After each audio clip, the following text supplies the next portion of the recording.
إن الحمد لله نحمده ونستعينه ونستغفره ونؤمن به ونتوكل عليه ونعوذ بالله من شرور أنفسنا ومن سيئات أعمالنا من يهده الله فلا مضل له ومن يضلل فلا هادي له ونشهد أن لا إله إلا الله وحده لا شريك له ونشهد أن سيدنا وحبيبنا ونبينا ومولانا محمدا عبده ورسوله أرسله بالحق بشيرا ونذيرا وداعيا إلى الله بإذنه وسراجا منيرا فقد قال الله تعالى في كلامه المجيد وفرقانه الحميد أعوذ بالله من الشيطان الرجيم بسم الله الرحمن الرحيم إن الله وملائكته يصلون على النبي يا أيها الذين آمنوا صلوا عليه وسلموا تسليما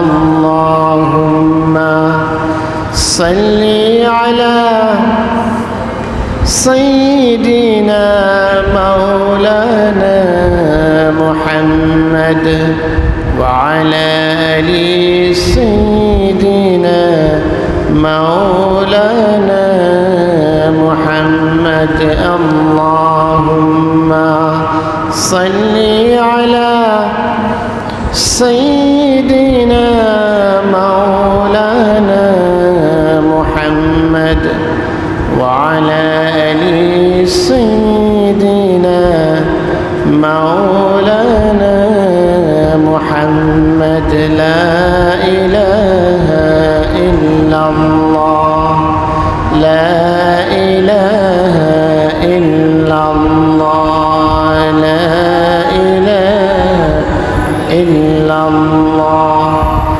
لا إله إلا الله محمد رسول الله لا إله إلا الله محمد رسول الله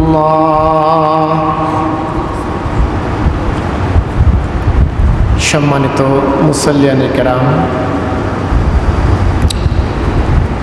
আল্লাহ সুবহানাহু ওয়া তাআলার দরবারে শুকরিয়া আদায় করছি যে আল্লাহ রাব্বুল আলামিন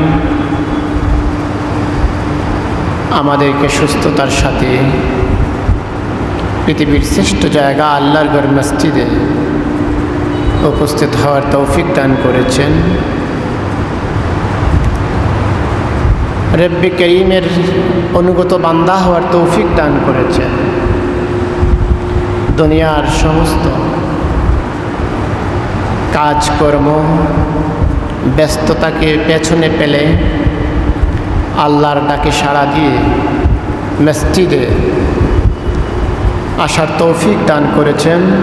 অন্তরের অন্তরস্থল থেকে আল্লাহ সুবহানাহু ওয়া তাআলার দরবারে শুকরিয়া আদায় করি, আলহামদুলিল্লাহ। মুসল্লিয়ানে কেরাম, গত জুমআয় জীবন্ত নামাজ, প্রাণবন্ত নামাজ আল্লাহ তাআলার কাছে গ্রহণযোগ্য যে নামাজ, তার অবস্থা নিয়ে সে সম্পর্কে আপনাদের সামনে আলোচনা করেছি। সেই বিষয়ে আজকে আবারও আলোচনা করব এবং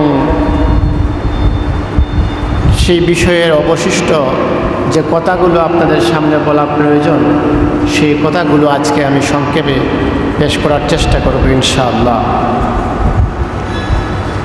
গত জুমায় যে কথাগুলো আপনাদের সামনে বলেছিলাম, সেই কথাগুলোর সংক্ষেপে রিপিট করব, যাতে সেই কথাগুলো আমাদের একদম অন্তরের অন্তরস্থলে ঘেঁটে যায়। সেই কথাগুলো যেন আমরা আমাদের মস্তিষ্কে, আমাদের ব্রেইনে সেটাকে আমরা সেভ করে নিতে পারি। আমরা আমাদের ব্যক্তিগত জীবনকে, আমাদের নামাজকে সেই আদলে যেন আমরা সাজাতে পারি ইনশাআল্লাহ। মুসল্লিয়ানে কেরাম, আমরা জানি যে আমাদের জীবন হচ্ছে একটা বরফের টুকরার মতো। এক খণ্ড বরফ এক ফুটা হয়ে সেই বরফ থেকে যেভাবে পানি পড়ে এক সময় বরফটা নিশ্চিহ্ন হয়ে যায়, ঠিক আমাদের জীবন থেকে এক সেকেন্ড করে সময় চলে যাওয়ার মধ্য দিয়ে আজকে আমাদের শৈশব, কৈশোর, যৌবন, প্রৌঢ় এই সব কাল আমরা হারিয়ে অনেকেই আছি বার্ধক্য, আমাদের জীবনের শেষ পর্যায়ে, জীবন সায়ান্নে আমরা আজ উপনীত হয়েছি।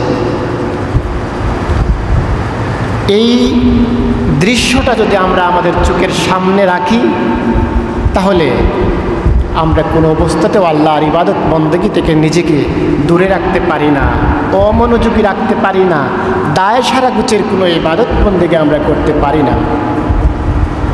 কারণ জীবন যখন চলে যাচ্ছে, মালিকের সামনে যখন আমাদেরকে উপস্থিত হতেই হবে, আমাদের আমলনামা যেহেতু পেশ করা হবে, তার ভিত্তিতে আমাদের সফলতা কিংবা ব্যর্থতা নির্ভর করে। অতএব আমাদের জীবনের সবচেয়ে গুরুত্বপূর্ণ কাজ হচ্ছে মনোযোগ সহকারে আল্লাহর ইবাদত করা। আল্লাহর ইবাদতের সবচেয়ে গুরুত্বপূর্ণ ইবাদত একজন মুমিনের উপর ঈমান গ্রহণের পর সেটা হচ্ছে নামাজ। মুসল্লিয়ানে কেরাম, গত জুমায় এই জীবন্ত নামাজ সম্পর্কে আপনাদের সামনে যে কথাগুলো বলেছি, সেই কথাগুলো আমি আপনাদের সামনে আজকে আবার রিপিট করব। জীবন্ত নামাজ হচ্ছে এমন একটা নামাজ, যে নামাজ মানুষের হৃদয় এবং আত্মার গভীরে সংযোগ ও পরিবর্তন স্থাপন করে। এটি এমন এক নামাজ যে নামাজ আল্লাহ রাব্বুল আলামিনের নৈকট্যে বান্দাকে নিয়ে যায়। এ নামাজ হচ্ছে এমন এক নামাজ যে নামাজ মানুষকে অশ্লীল এবং মন্দ কাজ থেকে ফিরিয়ে রাখে। এই নামাজ এমন এক নামাজ, বান্দা যখন জীবন্ত নামাজের প্রস্তুতি গ্রহণ করে, যখন তার হৃদয়ের মধ্যে নামাজ পড়ার জন্য বাসনা জাগে, আল্লাহর বান্দা নামাজ পড়ার জন্য যখন মনস্থির করে, সাথে সাথে তার মনের মধ্যে এমন একটা আবেগ, এমন একটা প্রেরণা, এমন একটা চেতনা জেগে উঠে যে আমি আমার রব্বে কারীম, আমার সৃষ্টিকর্তা আল্লাহ রাব্বুল আলামিনের সাথে সাক্ষাৎ করতে যাচ্ছি। আল্লাহ রাব্বুল আলামিনের সাথে আমি কথোপকথন করতে যাচ্ছি, কথাবার্তা করতে যাচ্ছি। আল্লাহ রাব্বুল আলামিনের সবচেয়ে বড় হুকুম আমি পালন করতে যাচ্ছি। আমার ভাইয়েরা, গত জুমায় বলেছি যে আমরা যখন এই চেতনাটা আমাদের হৃদয়ে জেগে উঠবে, এই কথাটা যখন আমাদের মনের মধ্যে বেশি উঠবে, আমরা তখন এমন সুন্দরভাবে পরিপাটি হয়ে প্রস্তুতি গ্রহণ করি, সুন্দর করে ওযু গোসলের মাধ্যমে পবিত্রতা অর্জন করি, সুন্দর পোশাক পরিধানের মাধ্যমে সুঘ্রাণ লাগিয়ে আমরা আমাদের রবের সামনে দাঁড়াবার প্রস্তুতি গ্রহণ করি। এবং যখন আমরা তাকবীরে তাহরিমার মধ্য দিয়ে আমরা নামাজের মধ্যে প্রবেশ করি, আমার ভাইরা, এই তাকবীরে তাহরিমার মাধ্যমে দুনিয়ার সাথে আমাদের সম্পর্ক নিশ্চিহ্ন হয়ে যায়, আর সম্পর্কযুক্ত হয়ে যায় আমাদের রব্বে কারীম আল্লাহ রাব্বুল আলামিনের সাথে। সুবহানাল্লাহ। নামাজ পড়ার সাথে সাথে, নামাজে দাঁড়াবার সাথে সাথে,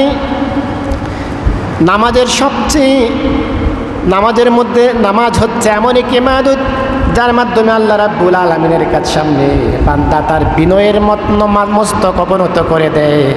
আর বিনয়ের সর্বপ্রথমই নামাজের মধ্যে যে বিনয়ের ভাব, সর্বপ্রথম স্তর হচ্ছে বান্দা কাঁধ বরাবর হাত তুলে দুহাত বেঁধে একদম অসহায় নিরহংকার একজন অনুগত বান্দা হয়ে আল্লাহর সামনে সে দাঁড়িয়ে যায়। সুবহানাল্লাহ। এটা হচ্ছে আল্লাহ তাআলার সামনে দাঁড়াবার এবং আল্লাহ তাআলার সামনে আনুগত্য পেশ করার প্রথম এবং অন্যতম একটা উপায়, যে বান্দা তাকবীরে তাহরিমা বলবে, দুনিয়ার সাথে সমস্ত সম্পর্ক ছিন্ন করবে, আর তার দুহাত বেদে রব্বে কারিমের সামনে একদম অনুগত বান্দা হয়ে সে দাঁড়িয়ে যাবে। সুবহানাল্লাহ। এরপর বান্দা যখন তেলাওয়াত করতে শুরু করে, আমার ভাইরা গত জুমায় বলেছি যে আল্লাহ রাব্বুল আলামিন সূরা ফাতিহা যখন বান্দা পড়তে থাকে, প্রত্যেকটা আয়াতের জবাব আল্লাহ রাব্বুল আলামিন চমৎকারভাবে দিয়ে থাকেন। এই জ্ঞান আমাদেরকে অর্জন করতে হবে, এই উপলব্ধি আমাদের হৃদয়ের মধ্যে জাগাতে হবে। এইভাবে যদি এই উপলব্ধি এবং এই জ্ঞানটা আমরা অর্জন করতে পারি, আমাদের নামাজের মধ্যে কোনো তাড়াহুড়া থাকবে না, কোনো পেরেশানি থাকবে না, কোনো দ্রুত গতি থাকবে না। আমাদের নামাজ হবে একেবারেই ধীর স্থির, কারণ আমরা এমন এক মহান সত্তার আদেশ পালন করার জন্য আমরা এসেছি। আমাদের এই নামাজটা তিনি যদি কবুল করেন, গ্রহণ করেন, আমাদের দুনিয়ার জীবন সফল হয়ে যাবে, আমাদের পরকালের জীবন সফল এবং সার্থক হবে, আমাদেরকে জান্নাত দেবেন। তাহলে ওই আমলটা আমরা কেন তাড়াহুড়া করে, ওই আমলটা কেন আমরা দায়সারাগুচির মাধ্যমে আদায় করে আমরা শুধুমাত্র মানসিক একটা প্রশান্তি লাভ করছি? আমার মুসল্লিন কেরাম, আল্লাহর বান্দা যখন বলে আলহামদুলিল্লাহ রাব্বিল আলামিন, আল্লাহ রাব্বুল আলামিন তার চমৎকার জবাব দেন। সেই জবাবটা আমি গতদিন জমায় বলেছি যে বান্দা যখন বলে আলহামদুলিল্লাহ রাব্বিল আলামিন, সমস্ত প্রশংসা আল্লাহ তাআলার, আল্লাহ রাব্বুল আলামিন জবাব দেন হামিদানি আব্দি, আমার বান্দা আমার প্রশংসা করছে। আল্লাহর বান্দা যখন বলে আর রহমানির রহিম, আল্লাহর গুণগান বর্ণনা করে, রহমান এবং রাহিম উচ্চারণ করে, আল্লাহ রাব্বুল আলামিন জবাব দেন আসনা আলাইয়া আব্দি, আমার বান্দা আমার গুণগান করছে। সুবহানাল্লাহ।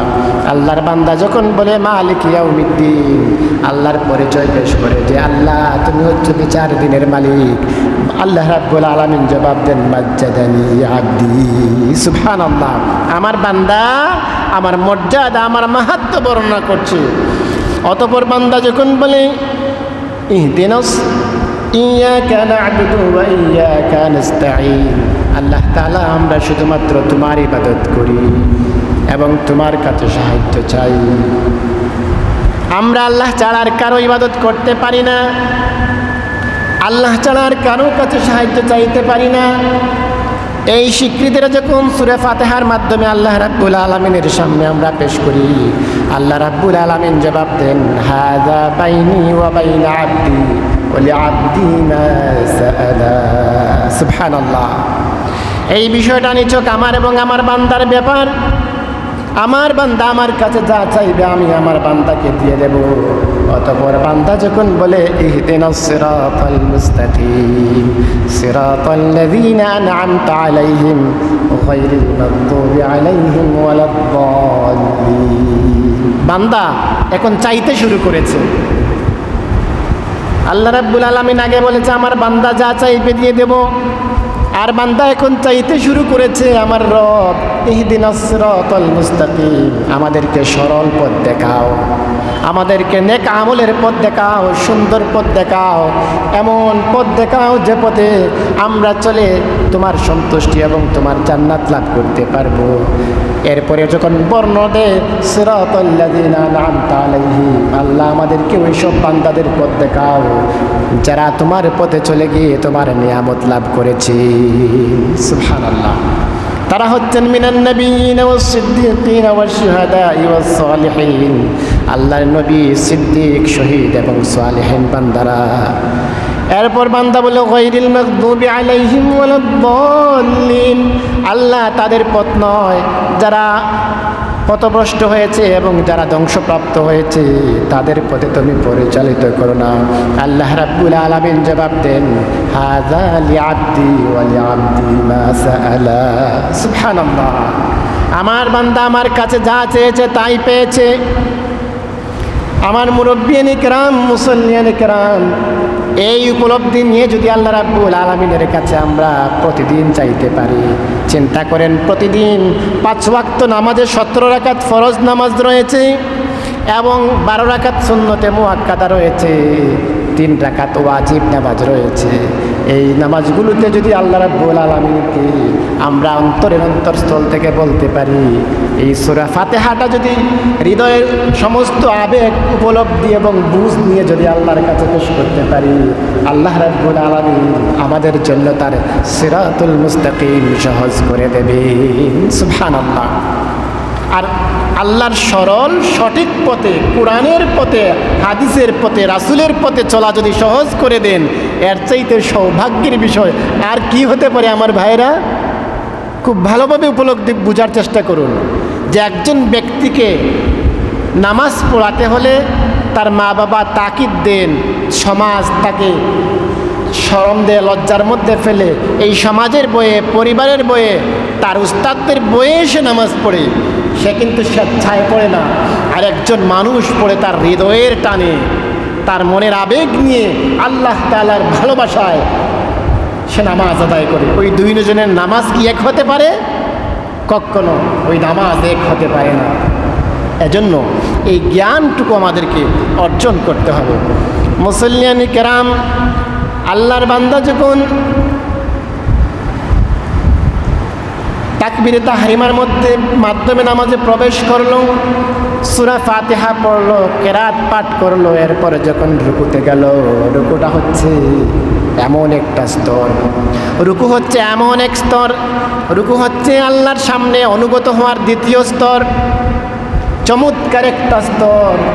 আল্লাহ রাব্বুল আলামিন কোরআনের পাতায় পাতায় রুকু করার নির্দেশ দিয়েছেন এবং আল্লাহর বিনয়ী বান্দার বৈশিষ্ট্য বর্ণনা করতে গিয়ে বলেছেন, আল্লাহর বিনয়ী বান্দারা হচ্ছে রুকুকারী এবং সিজদাকারী।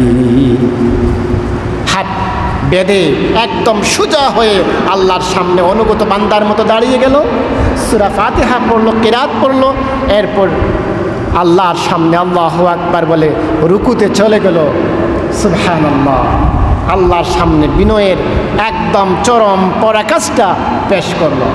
এরপর সেখান থেকে দাঁড়িয়ে গেল আল্লাহর বান্দা, সোজা হয়ে দাঁড়িয়ে গেল, দাঁড়িয়ে আল্লাহ রাব্বুল আলামিনের সামনে আল্লাহর প্রশংসা আদায় করলো, রব্বানা লাকাল হামদ বলল। এরপর সিজদায় চলে গেল। আল্লাহ রাব্বুল আলামিন বলেন, ওয়াসজুদু ওয়াকতারিব, বান্দা তুমি সিজদা দাও আর একদম তোমার রবের নিকটে চলে যাও। আল্লাহর নবী সাল্লাল্লাহু আলাইহি সাল্লাম বলেন, আল্লাহর বান্দা যখন সিজদা দেয় তখন একেবারে আল্লাহর নিকটে চলে যায়। সুবহানাল্লাহ। এই সিজদা হচ্ছে আল্লাহর সামনে আনুগত্য পেশ করার একদম চূড়ান্ত এবং ফাইনাল স্তর। বান্দা যখন সিজদায় চলে যায়, আল্লাহর একেবারেই নিকটে চলে যায়। আমার মুসল্লিয়ানে কেরাম, এই অনুভূতিটা আমাদের হৃদয়ের মধ্যে জাগাতে হবে যা আমাদের রব এর কুদরতি কদম মোবারকে আমরা সিজদা করছি, আমাদের রবকে সিজদা করছি, আমাদের রবকে আমরা দেখতে পাচ্ছি, তিনি আমাদেরকে দেখছেন। এই আবেগ এবং অনুভূতি নিয়ে রবের পায়ে যখন আমরা সিজদায় লুটিয়ে পড়ি, তখন আল্লাহ তাআলার একদম নিকটে চলে যায়। সেখানে গিয়ে তাসবিহ পাঠ করি। আল্লাহর নবী সেখানে গিয়ে দীর্ঘ সময়ে দোয়া করতেন, অনেক দোয়া করতেন। আমার ভাইয়েরা, আল্লাহ রাব্বুল আলামিন যে সময়ে দোয়া কবুল করেন, সেই দোয়া কবুলের অন্যতম একটা জায়গা হচ্ছে সিজদা। বান্দা সিজদায় গিয়ে তার মনের কথাগুলো আল্লাহ রাব্বুল আলামিনের সামনে পেশ করবে। এই জ্ঞানটুকু আমাদেরকে অর্জন করতে হবে যে আল্লাহর নবী কীভাবে মাসনুন দোয়াগুলো পেশ করেছেন। সেই দোয়াগুলো শিখে যখন আপনি নামাজ পড়বেন, দেখবেন আপনার নামাজটা কি চমৎকার একটা নামাজ হয়। সম্মানিত মুসল্লিয়ানে কেরাম, এভাবে বান্দা 1 রাকাত 2 রাকাত করে তার নামাজটা শেষ করে সালাম ফিরায়। আর সালাম ফিরানোর মাধ্যমে আল্লাহর বান্দা এমন এক জগতে চলে আসে যে কিছুক্ষণ আগে নামাজের পূর্বে তার মানসিক অবস্থা কীরকম ছিল, নামাজের মধ্যে যে কিছুক্ষণ সময় কাটালো, ওই সময় কাটানোর মধ্য দিয়ে আল্লাহর বান্দা এমন এক মানসিক শক্তি নিয়ে নামাজ থেকে বের হয়, ওই মানসিক শক্তির পর সে একজন চূড়ান্ত এবং আল্লাহর শ্রেষ্ঠ মুমিন বান্দায় পরিণত হয়ে যায়। সুবহানাল্লাহ। নামাজ পড়ার আগে রবের প্রতি তার অতটা ভালোবাসা ছিল না, অতটা আবেগ ছিল না, নেক আমলের প্রতি অতটা আকর্ষণ ছিল না। কিন্তু যেই না নামাজে খাড়া হলো আর সুন্দর করে আল্লাহর বান্দা নামাজ শেষ করে সালাম ফিরালো, তার মনের অবস্থাটা এমন হলো, তার মনটা একেবারে অনুগত হয়ে গেল তার রবের জন্য। এখন নামাজ সালাম ফিরিয়ে ওই যে নামাজের মধ্যে বলেছে ইয়াকা না'বুদু, আল্লাহ তাআলা আমরা তোমার ইবাদত করি, কেবলমাত্র তোমার ইবাদত করি, এই নামাজের মধ্যেই আমরা করছি এবং নামাজ থেকে বের হওয়ার পরও তোমার ইবাদত করব। এই সালাম ফেরানোর পর এমন এক যোগ্যতা নিয়ে আল্লাহর বান্দা নামাজ থেকে বের হয়, এখন আর তার কোনো কাজ কারবারে সে হারাম পথে চলে যায় না। সুবহানাল্লাহ। সে যদি ব্যবসায়ী হয় সে আর হারাম ব্যবসায় জড়িয়ে পড়ে না, সে যদি চাকুরিজীবী হয় সে আর ঘুষ খায় না, সে তার সময়ের অপচয় করে না, সে যে কোনো কর্মের হোক না কেন সে আর কোনো অপরাধ করে না, সামাজিক কোনো অপরাধ অবক্ষয় তার দ্বারা সৃষ্টি হয় না, সে কোনো পাপাচারের মধ্যে লিপ্ত হয় না। কারণ নামাজের মাধ্যমে আল্লাহর বান্দা এমন এক যোগ্যতা, এমন এক কোয়ালিটি অর্জন করেছে। আল্লাহ রাব্বুল আলামিন বলেন ইন্নাস সালাতা তানহা আনিল ফাহশাই ওয়াল মুনকার। সুবহানাল্লাহ। যে নামাজ হচ্ছে এমন এক ইবাদত, আল্লাহর বান্দাকে এমন এক যোগ্যতা, এমন এক কোয়ালিটি দান করে, বান্দা এই নামাজের মাধ্যমে এমন এক যোগ্য বান্দায় পরিণত হয়, সে আর কখনো অশ্লীল আর কখনো অপছন্দনীয় কোনো বাজে কাজের সাথে তার দূরতম কোনো সম্পর্কও থাকতে পারে না। সুবহানাল্লাহ। খুব ভালোভাবে বুঝুন। তাহলে একজন ব্যক্তি যদি নামাজ পড়ে আবার সুদ খায়, নামাজ পড়ে ঘুষ খায়, নামাজ পড়ে মিথ্যা কথা বলে, নামাজ পড়ে জমিনের আইল টেলে, নামাজ পড়ে বিচারে গিয়ে সে ন্যায়কে অন্যায় আর অন্যায়কে ন্যায় করে, এভাবে একজন ব্যক্তি নামাজ পড়ে আর সমস্ত অপকর্মের সাথে তার সম্পর্ক যুক্ত, তাকে বুঝতে হবে তার ওই নামাজ হয় নাই, জাস্ট আনুষ্ঠানিকতা, সে কিছু আনুষ্ঠানিকতা পালন করেছে। তার ওই নামাজ জীবন্ত নামাজ নয়, প্রাণহীন মৃত একটা নামাজ, যে কিছু আনুষ্ঠানিকতা পালন সে মাত্র করেছে। এজন্য মুসল্লিয়ানি কেরাম, এই যে নামাজ আমরা পড়ি, এই নামাজের বাস্তব চিত্র যেমন নামাজের এই 2-4 রাকাত নামাজের মধ্যে আমাদের মধ্যে থেকে আমাদের মধ্যে সৃষ্টি হয়, ওই অবস্থাটা নামাজের বাইরেও আমাদের মধ্যে থাকতে হবে। নামাজে দাঁড়ালাম, যেভাবে মনের মধ্যে হিংসা থাকে না, নামাজ থেকে বের হওয়ার পরও আমার হৃদয়টাকে হিংসামুক্ত রাখতে হবে। নামাজে দাঁড়ালাম, যেভাবে আমি পবিত্র থাকি, নামাজের বাইরেও আমি ওইভাবে পবিত্র জীবনযাপন করব। নামাজে দাঁড়ালাম, যেভাবে আমার পাশে কে দাঁড়িয়েছে, ধনী দাঁড়িয়েছে নাকি গরিব দাঁড়িয়েছে, শিক্ষিত নাকি অশিক্ষিত, সে ছোট না বড় আমি কিচ্ছু দেখি না, আমার পাশে যে দাঁড়িয়েছে তার পরিচয় সে মুসল্লি, আল্লাহর বান্দা। এই পরিচয়টা নামাজের মধ্যে যেমন আমার অন্তরের মধ্যে সৃষ্টি হয়, নামাজ থেকে বেরিয়ে যাওয়ার পর ঠিক অনুরূপ ভাবনা আমাদের অন্তরের মধ্যে থাকতে হবে। বড়দের প্রতি সম্মান এবং ছোটদের প্রতি যে ভালোবাসার নজির এই নামাজের মধ্যে আমাদের অন্তরে স্থাপিত হয়, নামাজের বাইরে যাওয়ার পরও সেই চিত্র, সেই দৃশ্য, মনের সেই অবস্থাটাও থাকতে হবে। নামাজ হচ্ছে ওই ইবাদত যে একজন মুমিনকে, তার জীবনকে একেবারেই পরিশুদ্ধ করে ফেলে। সুবহানাল্লাহ। মুসল্লিয়ানি কেরাম, আল্লাহ নবী সাল্লাল্লাহু আলাইহি সাল্লামের একটা চমৎকার হাদিস আপনাদের সামনে পেশ করছি, যে আল্লাহ নবী সাল্লাল্লাহু আলাইহি সাল্লাম একটা জীবন্ত নামাজের রূপরেখা তিনি বর্ণনা করছেন।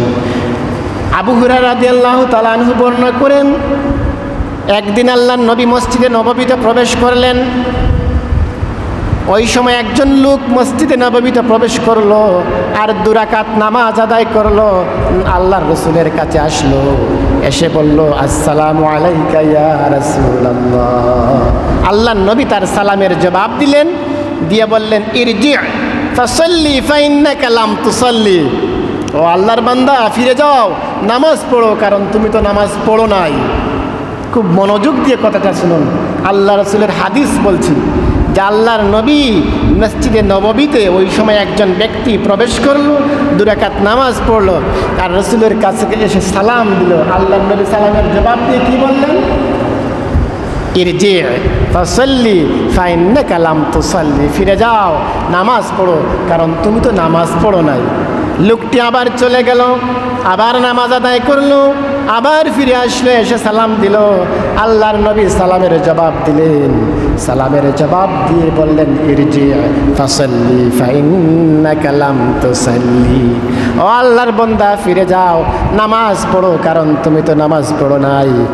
এই ঘটনাটা একবার নয়, 2 বার নয়, 3 বার সংঘটিত হলো। এরপর আল্লাহ রসুলের ওই সাহাবী বললেন, ইয়া রাসূলুল্লাহ, আমি তো এর চাইতে সুন্দর নামাজ আমি জানি না, ফামা উহসিনু গায়রাহু ফাআল্লিমনি, এর তো সুন্দর নামাজ তো আমি জানি না, ইয়া রাসূলুল্লাহ, আমাকে নামাজ শিখিয়ে দিন। আল্লাহর নবী ওই সাহাবীকে এমন চমৎকার নামাজ, এমন একটা জীবন্ত নামাজের চিত্র তার সামনে পেশ করলেন। আমার ভাইয়েরা, ওই বিষয়টা আমি এই মুহূর্তে হাদিস থেকে আপনাদের সামনে পেশ করব। ওই নামাজের অনুরূপ যদি আমাদের নামাজ না হয়, তাহলে 1 বছর নয়, 2 বছর নয়, 1 দিন 2 দিন নয়, সারা জীবনও যদি নামাজ পড়ি, তাহলে ওই নামাজ আল্লাহর কাছে নামাজ হবে না। আল্লাহর নবী বললেন, ও আমার সাহাবী শুনো, ইজা কুমতা ইলাস সালাতি ফাকাব্বির, তুমি যখন নামাজে দাঁড়িয়ে যাবে তখন তাকবীরে তাহরিমা বলবে। আমি আগেই বলেছি, তাকবীরে তাহরিমা হচ্ছে এমন তাকবীর যে তাকবীরের মাধ্যমে দুনিয়ার সাথে সম্পর্ক ছিন্ন হয়ে যায়, আর একজন সত্তার সাথে সম্পর্ক জুড়ে যায়, তিনি হচ্ছেন আল্লাহ। সুবহানাল্লাহ। সেই মহান মালিকের সাথে তাকবীরে তাহরিমার মাধ্যমে তুমি সম্পর্ক যুক্ত করবে। সুম্মা ক্রা মা তায়াসসারা মাআকা মিনাল কুরআন, অতঃপর কোরআন থেকে যে অংশটা পড়া তোমার জন্য সহজ হয়, তুমি শুদ্ধভাবে খুব সহজে যে অংশটা পড়তে পারো তা পড়বে। সূরা ফাতিহা পড়া ওয়াজিব, তার সাথে সূরা মিলানো ওয়াজিব। ছোট্ট আয়াত যদি হয় তাহলে 3টা আয়াত অন্তত সূরা কাউসারের মতো, আর লম্বা আয়াত হলে 1টি আয়াত মিলানো কি ওয়াজিব। এই তেলাওয়াতটুকু কোরআনের যে জায়গা থেকে আপনি সহজে পড়তে পারেন, শুদ্ধভাবে পড়তে পারেন এবং বুঝেন, আপনার হৃদয়টা উপলব্ধি করে আপনি কি পড়ছেন। ছোট শিশুর মতো পড়লেন, কবিতা আর ছড়া জপলেন কিন্তু বুঝলেন না, এরকম নয়। বুঝতে পারেন, সহজে পড়তে পারেন, হৃদয়ে উপলব্ধি আসে, এমন জায়গা আপনি ভালোভাবে পড়বেন।